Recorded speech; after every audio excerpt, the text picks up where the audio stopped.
It's here! The 45Homelab HL15. Finally, been looking forward to this thing for a very long time. Bit of review disclosure before we get started. 45 Drive sent this over for review. They also sponsor my podcast, self-hosted. No money exchanged hands for this review, and they didn't have any editorial input into this content before you saw it. And unlike all those other fancy YouTubers, I didn't get sent to their Creator Summit, but I did get sent an HL15. So let's dig in, shall we? First of all, let me just say, this thing is an absolutely beautiful unit. The build quality on this, it reminds me of the Fractal cases in the early days when they were made of actually thick steel. I don't know if you remember those days, but they used to be great, and they've obviously cut corners and cut costs and made steel a lot thinner on those cases nowadays. But this case, it's built like a tank, and I mean that as a compliment. So there's a couple of thumb screws at the front here. So you got this one here and this one here. These are both captive thumb screws. And so you just lift the lid off like this, and it's a chunky, like, let's show you.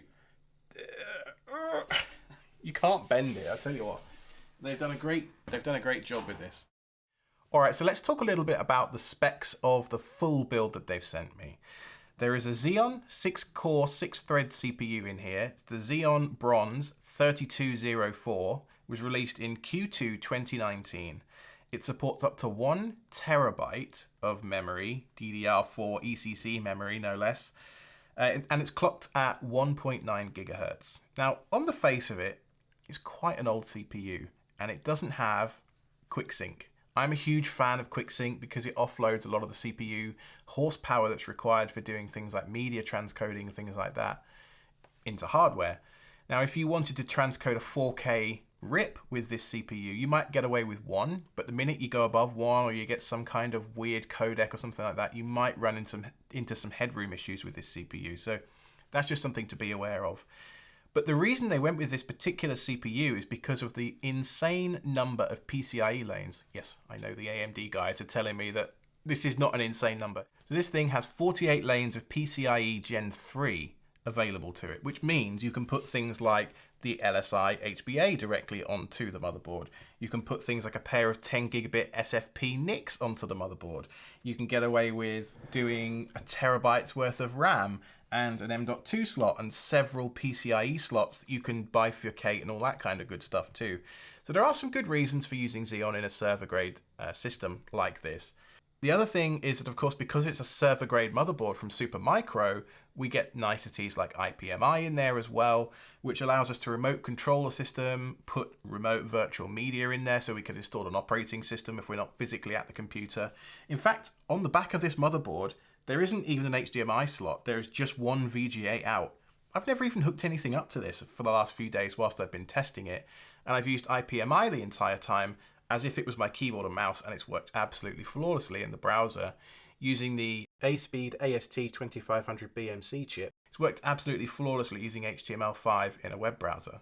Now, moving on to other parts of the build, we can see we've got a Corsair RM750E power supply in the top here. It's a fully modular unit. I've got no issues with it really. It's going to do the job just fine. I would have perhaps liked to see a slightly higher quality PSU. This is only rated at 80 plus gold. Maybe a platinum one would have been nice, but you know, I guess they had to hit the price point somehow. All right, let's take a look inside, shall we? I'm going to lift this thing. It's heavy. When I say they have not skimped on the build quality, I genuinely mean it. This thing, it is solid as can be. So on my other camera angle just up here, I'm going to show you, you can see we've got all of the hard drives pre-wired here. So there's a couple of, what are these called? Mini SAS connectors, I think, that go into, you know, if you've ever used an HBA card before, you'll have seen some of these before. And then there's also a pair of breakout like SATA connectors here. So typically a SATA connector would look like this orange one up here. But with this, you've got these mini SATA connectors, which I presume are good for up to 4 drives each. I haven't actually checked that, but I presume that's what they're there for. On this motherboard too, we've got a pair of Oculink ports, which are direct access, I believe, to the PCIe bus. As configured from the factory, they've sent me 32 gigabytes of RAM, which is an extra $160 upgrade. The CPU that's in here is the Xeon 3204, like I said, 6 cores, 6 threads. No CPU fan, so I was a little bit worried about CPU temperatures and things like that. So I ran a stress test for about 20 or 30 minutes, and I couldn't get this thing to go much above 37 Celsius, just in the ambient temperature of this room. I wasn't doing anything, super controlled or anything like that. So I would say that CPU temperatures with this particular heatsink on this particular CPU aren't an issue. So as configured, as it sits on my desk right here, it's $2,000 for the base build. Then it's another $160 for the RAM upgrade that I've got in here, which 45 drives were kind enough to do for me. And then it's $60 for the rack rails kit as well. So this is a $2,200 plus tax plus shipping system that's on my bench right here. That's a lot of money. So it makes me put this into a slightly different bracket than I would do if it was a little bit cheaper, using a bunch of different components.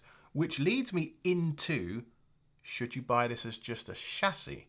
Now, this is a really interesting question because looking at this as an entire unit, it feels to me just a little bit higher priced than it perhaps should be. Now, I know it's made in Canada, and making things on the North American continent is going to have some kind of a price premium attached to it because labor's more expensive, transportation, shipping, materials, all the rest of it.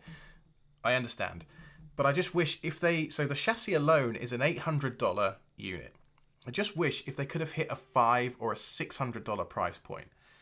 It would have been in a completely different category. But for $800, I think unfortunately it's going to be out of the reach of a lot of home labbers who aren't, in that kind of enterprise world. So when I talked to Doug and Mitch on the podcast about when they were creating this thing, the rationale they gave was that they sell full-on 45 drive enterprise grade servers at $5,000-$6,000 plus. Right, the cheapest entry point into that world is about $6,000, I think. And they had a lot of guys on their books that they were dealing with, the sysadmins, all that kind of stuff, that they were talking to, who wanted to buy a server for home, but they couldn't swing $6,000 at home. I know I wouldn't want to spend $6,000 on a server just to go in my basement. So the logic went, well, we're going to build something cheaper into a price point of, in this case, I presume $2,000 was their target.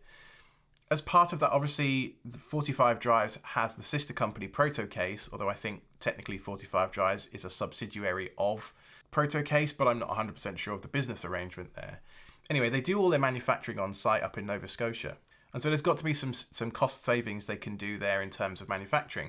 And what I found really interesting, I hadn't noticed it until I put it on the bench here.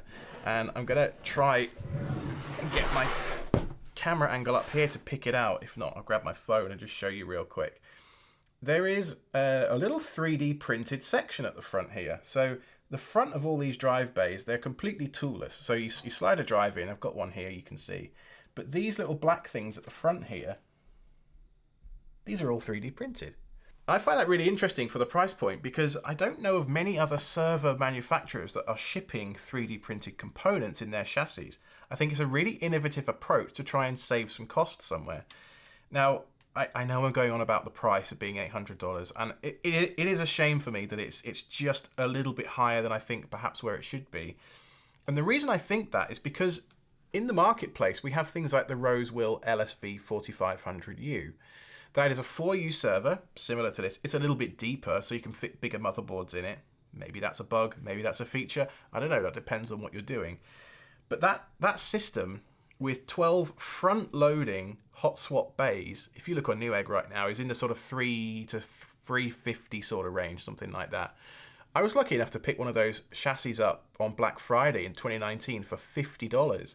And then I bought 3 of the 4 by 3.5 inch, so you can fit 12 hot loading hard drives into the front of that thing. You've seen it in my last video in the basement where I was loading drives in and out the front of my server.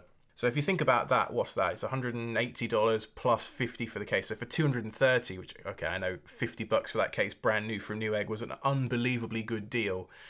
You won't find it for that price these days. I'm pretty sure of that. But, I look at the current market prices of, like I say, $350-ish for the Rosewill versus this at $800.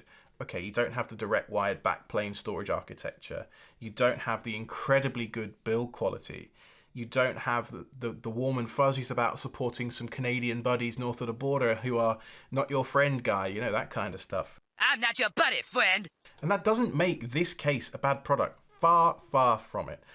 It just means that in the context of the wider market, there are some other forces at play that when you're looking at buying one of these things, you should probably consider. Now, one of the other things you might be thinking about with a case like this is, what's the fan noise like when I turn it on? I presume the chassis-only versions still ship with 6 case fans. I don't know for sure, but I presume they do.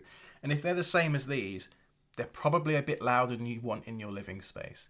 So if you have a basement or something like that, you're not even going to be worried about that. But if you're going to put this inside a living area, like in your office, it's probably going to be a bit too loud for you. So just bear that in mind. These fans, there's 6 120mm fans in here that are running at 0.14 amps. So they're not incredibly power hungry fans like some server fans can be, but it's just something else to bear in mind. So a great big thank you to 45 Drives for sending this over for review. I hope you enjoyed today's video, and until next time, I've been Alex from KTZ Systems.